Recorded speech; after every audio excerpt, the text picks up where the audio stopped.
Selamat pagi anak-anak, salam sehat untuk kita semua dan salam olahraga. Saya Edwin Christian Pawea, mahasiswa dari Universitas Misal-Mus Merauke, jurusan Pendidikan Jasmani Kesehatan dan Rekreasi, Fakultas Keguruan dan Ilmu. Dalam video pembelajaran kali ini, saya akan memberikan materi tentang sejarah badminton di dunia maupun di Indonesia. Apakah anak-anak ada yang tahu pengertian dari materi tersebut? Ya, materi pertama yang akan saya bahas dalam video pembelajaran kali ini yaitu permainan badminton di dunia. Jadi, permainan badminton pertama kali tidak ada yang tahu pasti tentang asal mula penciptaan olahraga tersebut. Akan tetapi, banyak pendapat yang mengatakan kalau permainan tersebut sudah ada sejak zaman Mesir kuno, yaitu sekitar 2000 tahun yang lalu. Ada pula yang berpendapat bahwa bulu tangkis sebenarnya berasal dari Tiongkok. Zaman dulu, orang-orang Tiongkok punya permainan bersama Xiongxi. Aturan mainnya mirip seperti bulu tangkis, yaitu menjaga agar kok tidak jatuh ke tanah. Permainan serupa juga sudah berkembang di Inggris dengan nama Rattle and Shuttlecock. Peraturannya adalah permainan harus menjaga kok agar tidak jatuh ke tanah dan tetap di udara dengan cara memukulnya selama mungkin. Bulu tangkis modern kuno merupakan hasil inovasi dari permainan tersebut. Zaman dulu, bangsawan pemilik istana badminton House mengadakan pertandingan Rattle and Shuttlecock yang sedikit dimodifikasi, yaitu atau tali untuk membatasi tengah lapangan. Permainan ini kemudian berkembang pesat sejak tahun 1850 dengan orang-orang mulai menyebutnya sebagai badminton. Badminton sendiri sebenarnya merujuk pada nama istana Inggris yang mengadakan pertandingan kala itu. Peraturan bulu tangkis. Permainan bulu tangkis memiliki sejumlah peraturan yang harus dipatuhi oleh semua pemain. Peraturan tersebut meliputi jumlah pemain, cara memulai pertandingan, hingga sistem penghitungan skor. Perlengkapan bulu tangkis. Yang pertama, raket. Raket memiliki panjang maksimal 68 cm dan lebar 22 cm. Panjang kepala raket atau area senar adalah 28 cm dengan lebar 22 cm. Raket bisa terbuat dari kayu atau aluminium dengan berat tak lebih dari 150 gram. Yang kedua, kok. Kok tersebut terbuat dari 16 helai bulu yang ditancapkan pada gabus berdiameter 25-28 meter. Berat standar kok adalah sekitar 4,74 sampai 5,5 gram. Sedangkan tinggi kok antara 64 sampai 74 mm. Yang kedua, jumlah pemain. Tunggal yaitu satu lawan satu dan bisa dimainkan oleh putra maupun putri. Ganda yaitu satu tim terdiri dari 2 orang.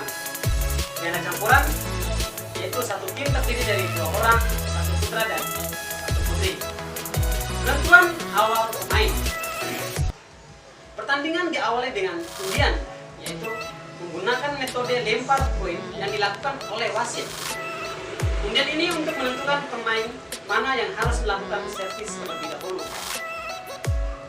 Yang keempat, penghitungan skor. Penentuan kemenangan di olahraga ini menggunakan sistem best of 3 atau pemenang 2 babak. Jadi Jadi permainan bulu tangkis bisa berlangsung sebanyak 2-3 babak. Apabila ada pemain yang memenangkan 2 set berturut-turut, babak ketiga tidak perlu dilakukan.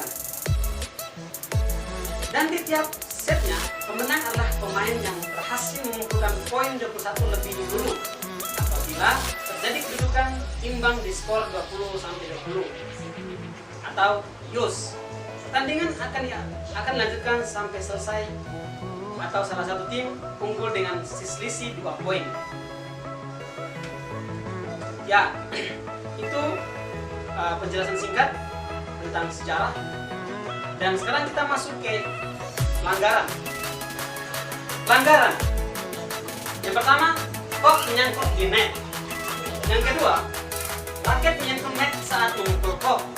Yang ketiga, saat melakukan pukulan, raket melewati net dan masuk ke area tim lawan. Yang keempat, kok sudah dipukul tetapi jatuh di area sendiri atau tidak berhasil melewati net. Yang kelima, saat menerima servis, pemain sudah bergerak dulu sebelum kok berhasil dipukul. Yang keenam, saat melakukan atau menerima servis, pemain menginjak garis batas lapangan. Yang ketujuh, kok jatuh di luar lapangan atau meluncur lewat bawah net. Yang kedelapan, kok dipukul 2 kali, baik oleh 1 maupun 2 pemain dalam satu tim. Yang kesembilan, pemain sengaja mengulur-ulur waktu pertandingan. 10, pemain secara sengaja melakukan hal yang mengganggu tim lawan. Ukuran lapangan bulu tangkis.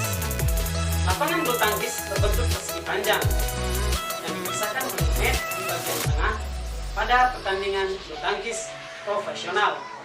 Lapangan yang digunakan harus memiliki ukuran standar yang sudah ditentukan oleh PBSI maupun Badminton World Federation atau BWF.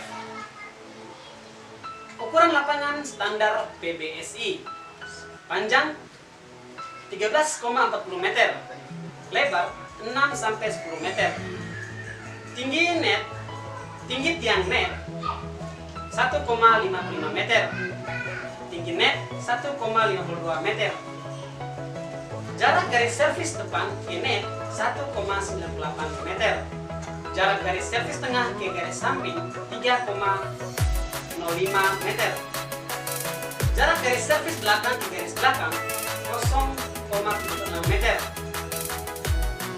atau pemain ganda. Jarak dari samping ke pinggir lapangan 0,46 meter atau pemain tunggal. Ukuran lapangan standar BWF: panjang 13,4 meter tunggal dan ganda, lebar 5,18 meter tunggal dan 6,1 meter untuk ganda. Berikut materi kedua adalah sejarah perkembangan badminton di Indonesia, anak-anak. Sejarah masuknya badminton di Indonesia sendiri mengalami beberapa fase dalam perkembangan sejarah bulu tangkis. Berikut adalah penjelasan singkatnya.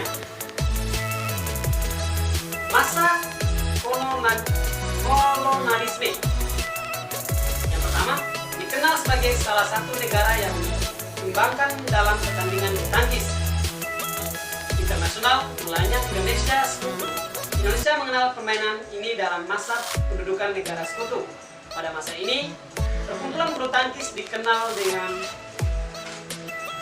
Batavia's Badminton League atau kemudian kata League bersifat umum. Beberapa tahun setelahnya, pergantian nama kembali terjadi menjadi Persatuan Badminton di Jakarta. Seiring kembali terjadi menjadi Persatuan Badminton dengan jabatan ketua yang diampu oleh Kijong Seng Tiang. Permainan ini mulai dikenalkan secara luas pada abad ke-20 oleh Ikatan Sport Indonesia. Selain itu, terdapat beberapa perkumpulan bulu tangkis di tiap wilayah.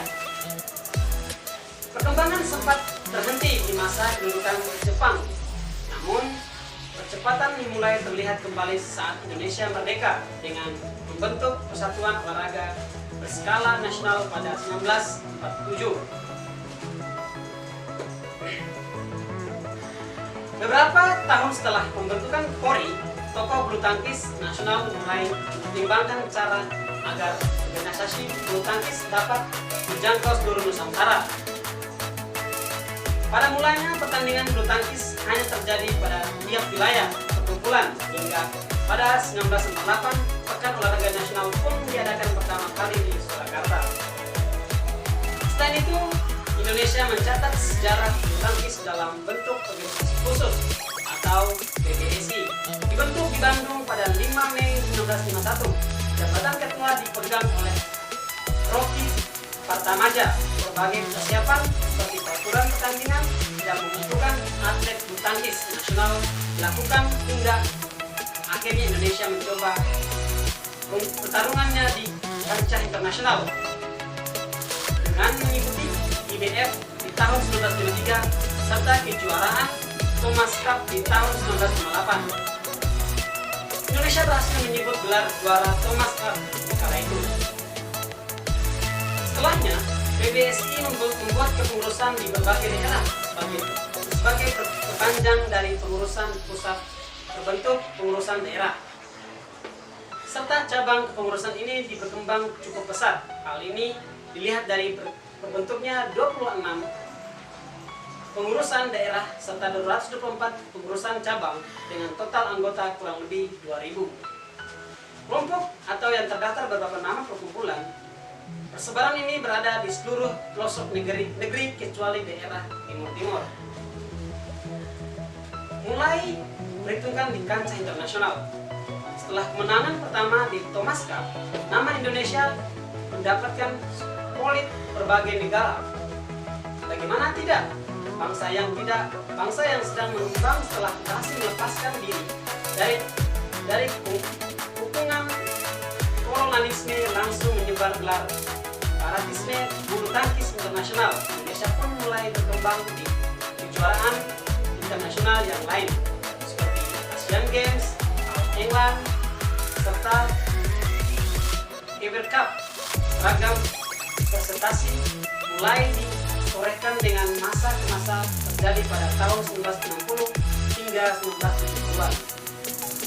Meskipun saat mengalami keterpurukan di 1980-an, Indonesia kembali bangkit. Hal ini dimulai dengan kembali dan akhirnya Thomas Cup pada 1994. Hanya sekali Indonesia rupanya terjadi juara bertahan selama 5 kali berturut-turut.